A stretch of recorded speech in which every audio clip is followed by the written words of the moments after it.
There are many collectors today that are seeking these wonderful German-made rooms of the 1900 period, 1890 to 1910. And to find one that is totally original is such an extraordinary event that it deserves a little special attention on our part. Notice on here the original and wonderful painting of the architectural columns at the front with their cream and blue and gilt finish. And then notice inside, and I know the camera is going to be showing you a lot of the detail shots of the wallpaper and the floor paper. Notice that wallpaper has 1, 2, 3 or 4, depending on how you measure them, extra borders around the outside of the wallpaper to really frame it and give it a lot of extra detail. The wooden curtain valances are all original on all 3 of the curtains. And look at the windows. They're 3-part. There is the transom window above. I don't think it opens as a transom, but it's the rectangular window. And then the 2 rectangular, tall, hinged windows below that a child could play with that could open in and out. And this house has, it's just great original furnishings with its heavy late Victorian furniture having the mahogany, the maroon velvet finish on it and the braid trim. There's even a Christmas tree. There is the urn with green glass and pewter and the matching mugs.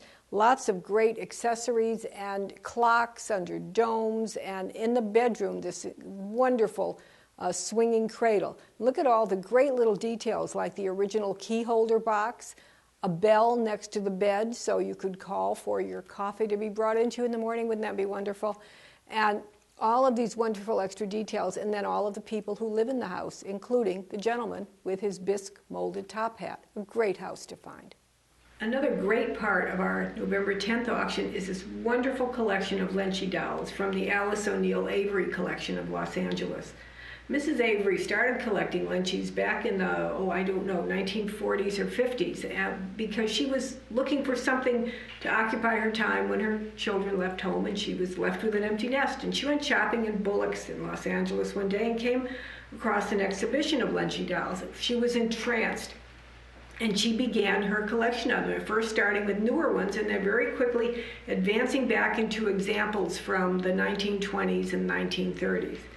The Madame Lenci dolls from Italy are extraordinary examples of the use of beautiful quality materials, imaginatively fashioned in bright, festive, vibrant colors with lots of imaginative details. And I just have here examples of some of the ones that we want to show you from this collection. As you can see, very lucky to have a doll that actually appeared as the cover doll of one of the early Lenci catalogs, with her wonderful felt flowers.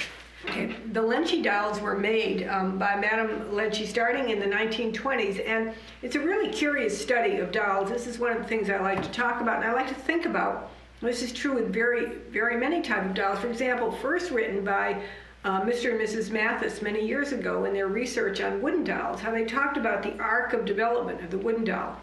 Very early examples being somewhat crude, then becoming highly refined, and then later diminishing again into more of a mass production. The same is true of the Lenci dolls. They're early dolls from the 1920s, and many collectors kind of say, well, that's not very well made, or that's just a little dusty, or the felt is not as fine as it is on the earlier pieces. This is true, because this was when she was beginning her production, beginning her work. However, these are the rare models, and so you should be looking for those. As her work developed by the end of the 1920s, she was putting out extraordinary examples of workmanship and always using the very, very best of fabrics, felt, organdy, little wooden accessories that appear on some of the dolls, buttons, the felt flower appliques. All of these were the finest workmanship.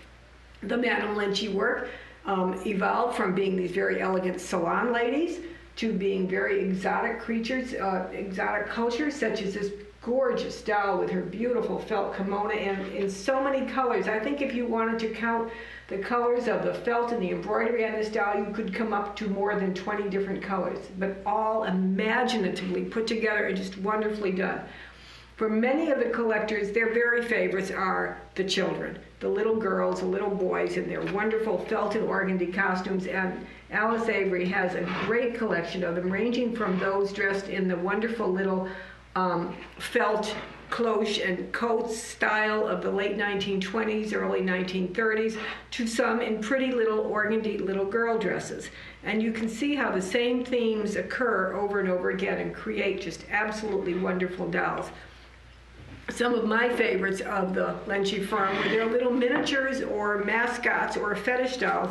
And I think this red-headed guy named Boris in the catalog is probably one of the most wonderful dolls I've ever seen. He even still has his little wooden vodka jug labeled vodka on it. And also little ones like the doll that was known as Jackie Cooper, because he was modeled after the wonderful early child film star.